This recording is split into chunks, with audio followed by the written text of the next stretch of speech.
ದ್ಯಾಮವ್ವ ದೇವಿ ಜಾತ್ರೆ ಹಿನ್ನೆಲೆ ಕೌಜಲಗಿ ಗ್ರಾಮದಲ್ಲಿ ಪೂರ್ವಭಾವಿ ಸಭೆ. ಹಾಯ್ ಹಲೋ ನಮಸ್ಕಾರ, ಸುಪ್ರೀಂ ಟಿವಿಗೆ ಸ್ವಾಗತ. ಬೆಳಗಾವಿ ಜಿಲ್ಲೆ ಗೋಕಾಕ್ ತಾಲೂಕಿನ ಕೌಜಲಗಿ ಗ್ರಾಮದಲ್ಲಿ ಗ್ರಾಮ ದೇವತೆಯಾದ ಶ್ರೀ ಲಕ್ಷ್ಮೀ ದೇವಿ ಹಾಗೂ ಶ್ರೀ ದ್ಯಾಮವ್ವ ದೇವಿ ಜಾತ್ರೆಯ ಪ್ರಯುಕ್ತ ಪೂರ್ವಭಾವಿ ಸಭೆ ನಡೆಯಿತು. ಈ ಸಭೆಯಲ್ಲಿ ಗ್ರಾಮದ ಹಿರಿಯರು, ಯುವಕರು ಹಾಗೂ ಗ್ರಾಮಸ್ಥರು ಹೆಚ್ಚಿನ ಸಂಖ್ಯೆಯಲ್ಲಿ ಭಾಗವಹಿಸಿ ಜಾತ್ರೆಯನ್ನು ಯಶಸ್ವಿಯಾಗಿ ನಡೆಸುವ ಕುರಿತು ತಮ್ಮ ಸಲಹೆ ಸಹಕಾರವನ್ನು ವ್ಯಕ್ತಪಡಿಸಿದರು. ಮೂರ್ತಿಯ ಹೊಸದಾಗಿ ಮಾಡಿದ್ದಾರೆ. ಆ ಮೂರ್ತಿಯನ್ನು ಮೊದಲಿಗೆ ನಾವು 30ನೇ ತಾರೀಕು ಸೀಮೆಗೆ ತಂದು, ಸೀಮೆಯಿಂದ ಗುಡಿ ಹತ್ತಿರ ತಂದು 3 ದಿನ ಹೋಮ ಹವನಗಳನ್ನು ಮಾಡಿ ಮತ್ತು ಪ್ರಸಾದವನ್ನು ಇಡುತ್ತೇವೆ.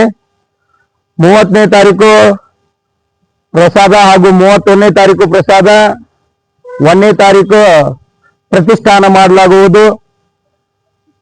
ಪ್ರಸಾದ ವ್ಯವಸ್ಥೆ ಶ್ರೀ ಶಿವಾನಂದ ಲೋಕನ್ನವರ್, ಶ್ರೀ ಅಶೋಕ್ ಪಾಟೀಲ್, ಶ್ರೀ ಮಹಾದೇವ್ ಸಗಲೋರ್ ಈ ಎಲ್ಲ ಮಹಿಳೆಯರು ಪ್ರಸಾದ ವ್ಯವಸ್ಥೆ ಮಾಡಿದ್ದಾರೆ. ಹಾಗೆ ತದನಂತರ ಲಕ್ಷ್ಮೀ ದೇವಿ ಜಾತ್ರೆಯ ಪ್ರಯುಕ್ತ ಕಾರ್ಯಕ್ರಮಗಳು ಮುಂದುವರಿಯುತ್ತವೆ. ಎಲ್ಲರೂ ಕೌಜಲಗಿ ಗ್ರಾಮದ ಹಾಗೂ ಸಮಸ್ತ ಬಂಧುಗಳು ಈ ಕಾರ್ಯಕ್ರಮಕ್ಕೆ ತನು ಮನ ಧನದಿಂದ ಸಹಾಯ ಮಾಡಿ ಎಲ್ಲರೂ ಹೋದಂತ ಇಲ್ಲಿಂದ ಕೌಜಲಗಿಯಿಂದ ಏನು ಮದುವೆಯಾಗಿ ಹೋದಂತ ಹೆಣ್ಣು ಮಕ್ಕಳು ಸಹ ದೇಣಿಗೆಯನ್ನು ಕೊಡಬೇಕಾಗುತ್ತದೆ. ಆ ದೇಣಿಗೆಯನ್ನು ಕೊಟ್ಟು ಉಡಿ ತುಂಬಿಕೊಂಡು ಹೋಗ್ಬೇಕಂತ ತಮ್ಮಲ್ಲಿ ವಿನಂತಿ. ರೋಜಾ ಇರ್ತಾವ, ಉಪವಾಸ ಇರ್ತೀವಿ. ನಾವು ಉಪವಾಸ 7 ಗಂಟೆ ತನಕ ಇರ್ತೀವಿ. ಉಪವಾಸ ಇದ್ರೂ ಸಹ ನಮ್ಮ ಪ್ರೀತಿ ವಿಶ್ವಾಸವನ್ನು ತೆಗೆದುಕೊಂಡು ನಮ್ಮ ನಾಯಕರಾದಂತ ಶಿವಾನಂದ ಲೋಕನ್ನವರ್ ಹಾಗೂ ರವಿ ಪರಿಷತ್ತಿ, ನಮ್ಮ ಕಮಿಟಿ, ಜಾತ್ರಾ ಕಮಿಟಿ ಎಲ್ಲ ಹಿರಿಯರು ನಮ್ಮ ಇರುವ ಕೌಜಲಗಿ ಗ್ರಾಮದಲ್ಲಿ ಇರುವಂತ ಮಸೀದಿಗಳಲ್ಲಿ ಭೇಟಿಯಾಗಿ ಎಲ್ಲರೂ ನಮ್ಮ ಸಲಹೆಗಳನ್ನು ತೆಗೆದುಕೊಂಡು ನಮ್ಮ ಪ್ರೀತಿ ವಿಶ್ವಾಸವನ್ನು ತೆಗೆದುಕೊಂಡು ಈ ಜಾತ್ರೆಯಲ್ಲಿ ಭಾಗಿಯಾಗಬೇಕಂತ ಹೇಳಿಕೊಂಡಿದ್ದಾರೆ. ಅವರ ಪ್ರೀತಿ ವಿಶ್ವಾಸಕ್ಕೆ ಯಾವುದೇ ರೀತಿಯ ಕುಂದು ಕೊರತೆ ಪರಿಸ್ಥಿತಿ ಬಾರದ ಹಾಗೆ ನಡೆದುಕೊಂಡು ಅವರ ಸದಾ ಪ್ರೀತಿಯನ್ನು ನಮ್ಮ ಮನಸ್ಸಿನಲ್ಲಿ ಇಟ್ಟುಕೊಂಡು ಈ ಜಾತ್ರೆ ಅತಿ ಯಶಸ್ವಿಯಿಂದ ಮಾಡುತ್ತೇವೆ. ವರ್ಷಗಳ ಕಾಲ ದ್ಯಾಮವ್ವ ದೇವರ ಒಂದು ಮೂರ್ತಿ ಇತ್ತು. ಆದ್ರೂ ಕೂಡ ಸ್ವಲ್ಪ ಕ್ಷಮಿಸಿದೆ ಅಥವಾ ನಶಿಸಿದೆ ಅನ್ನತಕ್ಕಂಥ ಸಂಶಯ ಅವರಿಗೆ ಆ ವಿಶ್ವಕರ್ಮ ಬಂಧುಗಳಿಗೆ ಬಂದಾಗ ಅವರು ಊರಿನ ಜನರನ್ನು ತಿಳ್ಕೊಂಡು ಮತ್ತೆ ಅವರು ಏನ್ ಮಾಡಿದ್ರು, ಅದನ್ನ ಹೊಸದಾಗಿ ಮಾಡಬೇಕು ತಿಳ್ಕೊಂಡ ಗ್ರಾಮ ದೇವರ ಜಾತ್ರೆ ಪೂರ್ವದಲ್ಲಿ ಅದನ್ನ ದ್ಯಾಮವ್ವನ ಗುಡಿ ಮೂರ್ತಿಯನ್ನು ಪ್ರತಿಷ್ಠಾಪನೆ ಮಾಡಿ ಜಾತ್ರೆ ಮಾಡುವಂತಕ್ಕಂಥ ಒಂದು ನಿರ್ಣಯ ಕೈಕೊಂಡ್ರು. ಆದ್ರೆ ಈ ಕಾರಣಾಂತರ ಮುಂದೆ ಹೋಯಿತು. ಈಗ ಅದರ ಪ್ರಕಾರವಾಗಿ ಬರುವ ಜನವರಿ 30ರಂದು ಗ್ರಾಮ ದೇವತೆ ಆಗಿರ್ತಕ್ಕಂಥ ದ್ಯಾಮವ್ವನ ಒಂದು ಸೀಮೆಯಲ್ಲಿ ಬಂದು ಕಾರ್ಯಕ್ರಮ ಪ್ರಾರಂಭ ಆಗ್ತೈತಿ. ಅವತ್ತ ಸಂಜೆ 4 ಗಂಟೆಗೆ ಕುಂಭಮೇಳದೊಂದಿಗೆ ಸುಮಂಗಲರೊಂದಿಗೆ ಆ ಒಂದು ದ್ಯಾಮವ್ವನ ಮೂರ್ತಿ ಗುಡಿಗೆ, ಅಂದ್ರೆ ವಿಶ್ವಕರ್ಮ ಸಮುದಾಯದಲ್ಲಿ ಇರ್ತಕ್ಕಂಥ ಗುಡಿಗೆ ಅವತ್ತು ಸಂಜೆ ಆ ತಾಯಿ ದ್ಯಾಮವ್ವ ಅಲ್ಲಿ ಬಂದ ಆಶೀರ್ವಾದ. ಇದರ ಉದ್ದೇಶ ಇಷ್ಟೇ, ಬಹಳಷ್ಟು ಅದ್ದೂರಿಯಾಗಿ ಈ ಜಾತ್ರೆಯನ್ನು ಮಾಡ್ಬೇಕಂತೇಳಿ ಎಲ್ಲ ಹಿರಿಯರು ನಿರ್ಣಯ ಕೈಗೊಂಡದ. ಈಗಾಗಲೇ ಇದರ ಬಗ್ಗೆ ಸವಿಸ್ತರವಾಗಿ ಪೂಜ್ಯರಾದಂತ ಶ್ರೀಕಾಂತಯ್ಯ ಸ್ವಾಮೀಜಿಯವರು ಹೇಳಿದ್ದಾರೆ. ಅದೇ ರೀತಿಯಾಗಿ ನಮ್ಮೂರಿನ ಹಿರಿಯರಾದಂತ ಮಾನ್ಯ MR ಬೋಯಿಸ್ ಅವರು ಹೇಳಿದ್ದಾರೆ. ಅದರ ಜೊತೆಯಲ್ಲಿ ಯುವ ನಾಯಕರಾದಂತ ಶ್ರೀ ರವೀಂದ್ರ ಪರಿಷೆಟ್ಟಿ ಅವರು ಸಾಕಷ್ಟು ಇದ್ರ ಬಗ್ಗೆ ವಿಚಾರವನ್ನ ಹೇಳಿದ್ದಾರೆ. ಇದ್ರ ಜೊತೆಲಿ ನಾವೊಂದು ಇತ್ತ ವಿಚಾರ, ಯಾಕಂದ್ರೆ ಇವತ್ತಿನ ದಿವಸ ಜಾತ್ರೆಗಳನ್ನು ಯಾಕೆ ಮಾಡಬೇಕು ಅನ್ನೋದನ್ನ ನಾವು ಮನದಟ್ಟು ಮಾಡ್ಕೋಬೇಕಾಯ್ತು. ಯಾಕಂದ್ರೆ ಇವತ್ತಿನ ನಗರ ಜೀವನಕ್ಕೆ ಮತ್ತು ಹಳ್ಳಿ ಜೀವನಕ್ಕೆ ವಿಚಾರ ಮಾಡಿದ್ರೆ ನಮ್ಮ ಭಾತೃತ್ವವನ್ನು ನಾವು ಕಳೆದುಕೊಳ್ತಾ ಇದೀವಿ ಆಂಬಲ ಅಂತ ಅನ್ಸಾಕತೈತಿ. ಸಿಟಿ ಜೀವನಕ್ಕೆ ಮತ್ತು ಗ್ರಾಮದ ಜನತೆಯಲ್ಲಿ ಈ ಒಂದು ಭ್ರಾತೃತ್ವವನ್ನು ಉಳಿಸ್ಕೋಬೇಕಾದ್ರೆ, ಸಂತೋಷವನ್ನು ಉಳಿಸ್ಕೋಬೇಕಾದ್ರೆ ಇವೆಲ್ಲ ಜಾತ್ರೆ ಕಾರ್ಯಕ್ರಮ ನಾವು ಮಾಡ್ಬೇಕಾಗ್ತದೆ. ಯಾಕಂದ್ರೆ ನಮ್ಮ ಹಿರಿಯರ ಪರಂಪರೆಯಿಂದ ಮಾಡ್ಕೊತ ಬಂದಿದ್ವಿ ನಾವು ಜಾತ್ರೆಗಳೆಲ್ಲ. ಇವೆಲ್ಲ ಹಿರಿಯರು ಕೊಟ್ಟ ಕಾಣಿಕೆ ಏನಂದ್ರೆ ಪ್ರೀತಿ ಮತ್ತು ಸೌಹಾರ್ದತೆಯಿಂದ ಬದುಕುವಂತ ಪ್ರತೀಕ. ಇವೆಲ್ಲ ಜಾತ್ರೆಯ ಪ್ರತೀಕ ಇವು.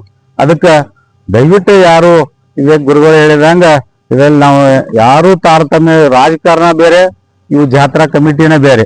ಆದ್ರೆ ಇಲ್ಲೇನು ಆ ತರ ಅವಕಾಶ ಇಲ್ಲ. ಯಾಕಂದ್ರೆ ನಾವೆಲ್ಲಾ ಹಿರಿಯರು ಇರೋದು ಸನ್ಮಾನ್ಯ ಈ ಭಾಗದ ಶಾಸಕರಾದ ಬಾಲಕೃಷ್ಣ ಜಾರಕಿಹೊಳಿ ಅವರ ಶಿಷ್ಯರದಿ, ಅವ್ರ ಅನುಯಾಯಿಗಳದಿ. ಇಲ್ಲೇನ್ ನಮ್ಮ ರಾಜಕಾರಣ ಇರುವುದಿಲ್ಲ. ಅದಕ್ಕ ಇದ್ರ ಜೊತೆಲಿ ಒಂದ್ ಮಾತು ಹೇಳ್ಬೇಕಂದ್ರ ದ್ಯಾಮವ್ವನ ಮೂರ್ತಿ ಪ್ರತಿಷ್ಠಾನ ಆಗಿರ್ಬೋದು, ಮಹಾಲಕ್ಷ್ಮಿ ಜಾತ್ರೆ ಕಮಿಟಿ 5 ದಿವಸ ಇದ ನಿರಂತರವಾದ ಜಾತ್ರೆಯನ್ನ ಹಮ್ಮಿಕೊಂಡ್ವಿ.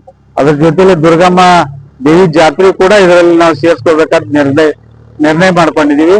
ಅದ್ರ ಜೊತೆಯಲ್ಲಿ ಈ ಸಾಂಸ್ಕೃತಿಕ ಕಾರ್ಯಕ್ರಮಗಳನ್ನು ಕೂಡ ನಾವು ಹಮ್ಮಿಕೋಬೇಕಂತೇಳಿ ಎಲ್ಲ ಹಿರಿಯರನ್ನ ನಿಶ್ಚಯ ಮಾಡಿದ.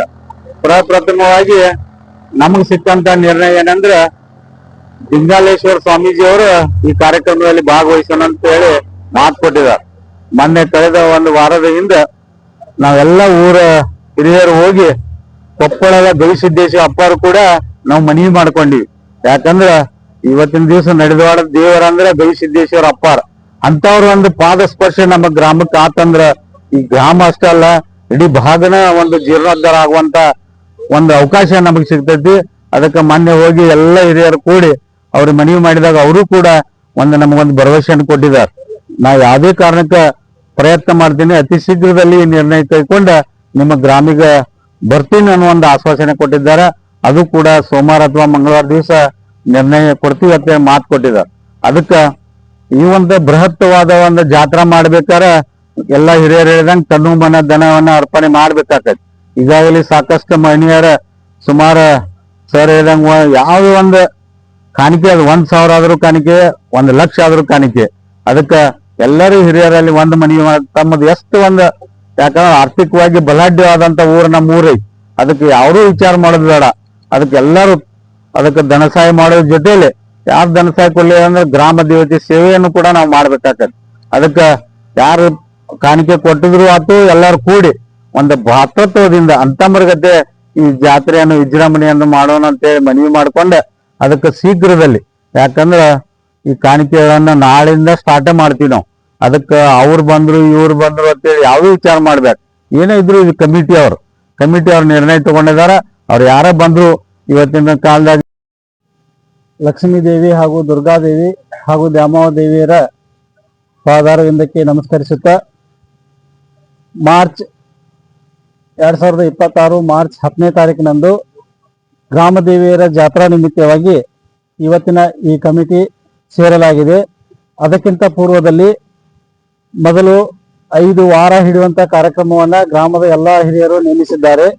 ಅದೇ ಪ್ರಕಾರ ಫೆಬ್ರವರಿ 3, 2, 2026ನೇ ತಾರೀಕು ಮೊದಲನೇ ವಾರ, ಮಂಗಳವಾರ 10, 2, 2026 ಎರಡನೇ ವಾರ, ಮಂಗಳವಾರ 17, 2, 2026 ಮೂರನೇ ವಾರ ಹಾಗೂ ಶುಕ್ರವಾರ 20, 2, 2026 ನಾಲ್ಕನೇ ವಾರ, ಮಂಗಳವಾರ 24, 2, 2026 ಐದನೇ ವಾರ. ಈ ಪ್ರಕಾರವಾಗಿ ಮೊದಲು ದೇವಿಯರ ಉಡಿ ತುಂಬು ಕಾರ್ಯಕ್ರಮದ ಜೊತೆಗೆ ವಾರವನ್ನು ಹಿಡಿದು ಗ್ರಾಮದ ಎಲ್ಲ ದೇವತೆಗಳನ್ನ ಶಾಂತಿಪೂರ್ವಕವಾಗಿ ಈ ವಾರವನ್ನು ನೆರವೇರಿಸಲಾಗುವುದು. ಆ ನಂತರ 10ನೇ ತಾರೀಕಿಗೆ ಮಾರ್ಚ್ 10ನೇ ತಾರೀಕು ಉಡಿ ತುಂಬುವ ಕಾರ್ಯಕ್ರಮ ಹಾಗೂ ರಥೋತ್ಸವ. ಈ ರಥೋತ್ಸವವು ಲಕ್ಷ್ಮೀ ದೇವಿ ದೇವಸ್ಥಾನದಿಂದ ಹನುಮಂತ ದೇವರ ದೇವಸ್ಥಾನಕ್ಕೆ ಪ್ರಥಮವಾಗಿ ಮೊದಲನೇ ದಿವಸ ಹೋಗಿ ಅಲ್ಲಿ ಸ್ಥಾಪನೆಗೊಳ್ಳುತ್ತದೆ. ಅದೇ ಪ್ರಕಾರ ಬುಧವಾರ 11/3, 2026 ರಥೋತ್ಸವ ಹನುಮಂತ ದೇವರ ಗುಡಿಯಿಂದ ಉದ್ದಮ್ಮ ದೇವಿ ದೇವಸ್ಥಾನಕ್ಕೆ ಹೋಗಿ ಸ್ಥಾಪನೆಯಾಗುವುದು ಸಾಯಂಕಾಲ 4ರ ನಂತರ. ಅದೇ ಪ್ರಕಾರ ಗುರುವಾರ 12/3, 2026 ರಥೋತ್ಸವ ಉದ್ದಮ್ಮ ದೇವಿ ದೇವಸ್ಥಾನದಿಂದ ಬಸವೇಶ್ವರ ದೇವಸ್ಥಾನಕ್ಕೆ ಬಂದು ಸ್ಥಾಪನೆಗೊಳ್ಳುವುದು.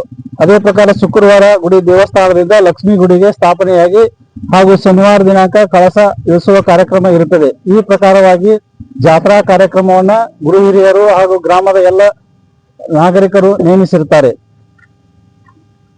ಹಾಗೂ ಎಲ್ಲಿ ತೇರು ಸ್ಥಾಪನೆಗೊಳ್ಳುತ್ತದೆ ಅಲ್ಲಿ ದಿನಾಲು ಮತ್ತು ಪ್ರಸಾದ ವ್ಯವಸ್ಥೆ ಇರುತ್ತದೆ ಅಂತ ಕಮಿಟಿಯವರು ನಿರ್ಣಯ ತೆಗೆದುಕೊಂಡಿರ್ತಾರೆ.